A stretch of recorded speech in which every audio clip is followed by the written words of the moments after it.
Bonjour chers élèves, on va commencer à corriger les exercices qui étaient donc pour aujourd'hui mercredi. On avait donc deux exercices, pour information, ces deux exercices sont tombés à un brevet.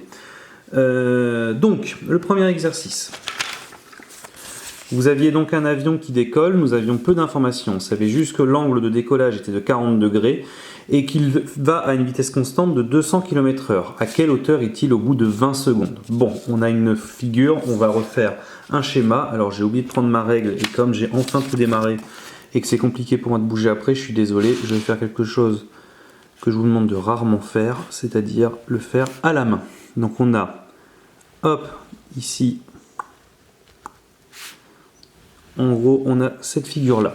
Alors, évidemment, l'avion, si je regarde en bas, il est hop, perpendiculaire au sol. Hein. S'il est là, paf, je fais comme ça. La hauteur, c'est ça, ce qu'on définit la hauteur de l'avion. Ici, on sait qu'on a un angle de 40 degrés. Bon, triangle rectangle, angle, ça pue la trigonométrie, ce truc-là, hein, clairement. Par contre, on n'a aucune longueur, mais vraiment aucune. Par contre, donc nous, on cherche ça. À quelle hauteur est l'avion? Alors vous remarquez qu'il y a toute trace de recherche mais incomplète sera prise en compte dans l'évaluation. Ça veut dire que c'est un exercice ouvert de recherche. Ce que vous faites, même si c'est pas complet, donne des points. Donc j'ai pas ça. J'aimerais avoir soit ça, comme ça avec la trigonométrie, je vais pouvoir faire mon calcul. Alors, bon, je l'ai appelé ABC pour être original. On sait que la vitesse de l'avion c'est 200 km/h. Et qu'il a volé pendant 20 secondes. Donc en gros, on va pouvoir savoir la distance qu'il a parcourue, c'est-à-dire ça. D'accord? 200 km/h et nous, on veut savoir en 2 secondes. C'est-à-dire que ça va être, encore une fois, de la proportionnalité. Hop. Ça, c'est la distance. Ça, c'est le temps.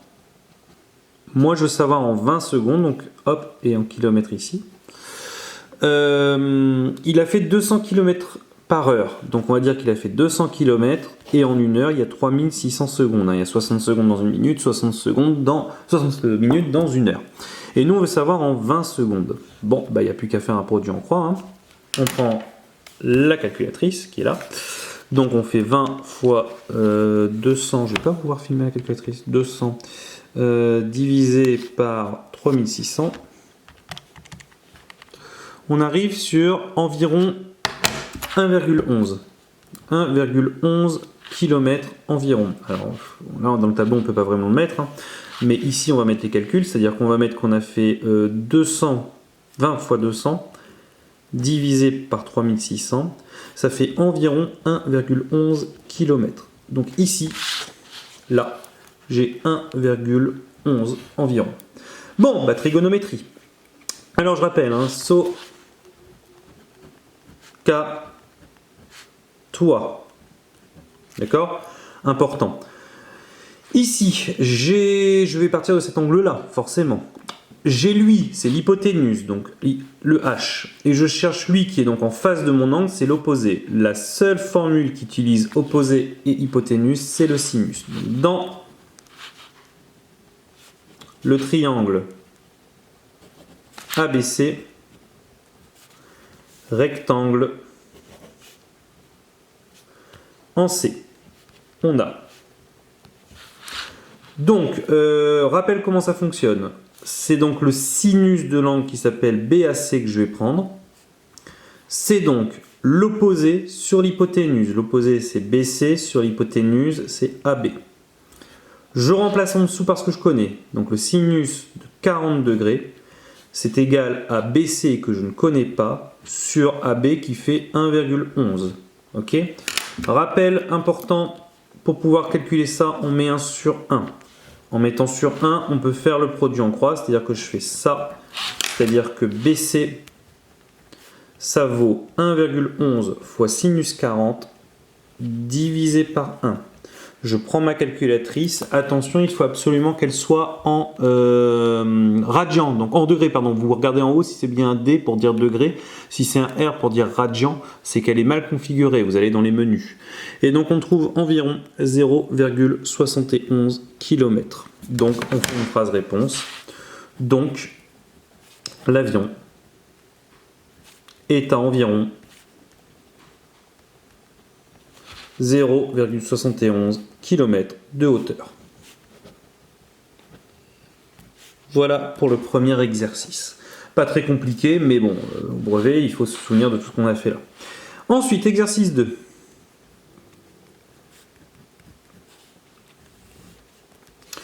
Vous avez Lisa qui au goûter mange un quart d'un paquet de gâteaux qu'elle vient d'ouvrir. Donc imaginez, je fais un cercle pour mon paquet de gâteaux. Lisa, elle mange un quart. Hop. Et après, elle mange les 2 tiers restants dans le paquet. Donc en gros, les 2 tiers restants, ça c'est ce qui reste. Les 2 tiers, ça tombe bien, c'est déjà découpé en 3, ça fait ça. Il reste alors 5 gâteaux. Quel était le nombre initial de gâteaux dans le paquet? Alors ça c'est un schéma pour voir, mais c'est mieux de le faire version mathématique, d'accord? Donc le paquet c'est 1, c'est complet. Donc 1, et on enlève le quart que Lisa a déjà mangé. 1 moins 1 quart, je n'ai pas le droit de le faire tant que c'est pas sur le même dénominateur. Je rappelle que 1 c'est 4 quarts, moins 1 quart, il reste 3 quarts. Il reste 3 quarts après Lisa. J'aurais dû mettre du paquet.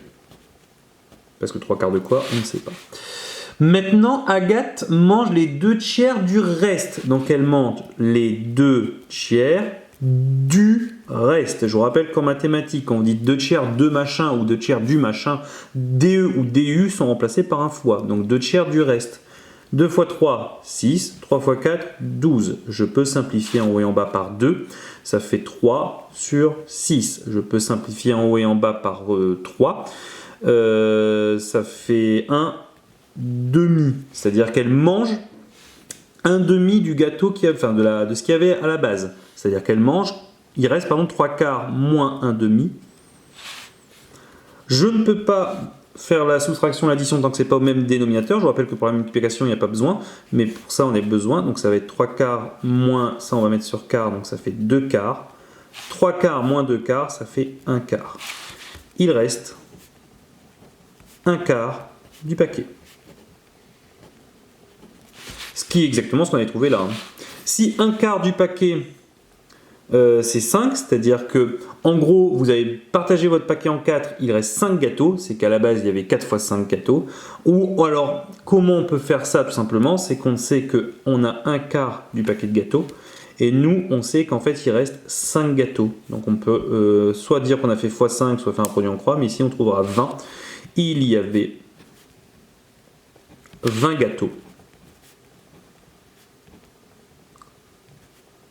dans le paquet.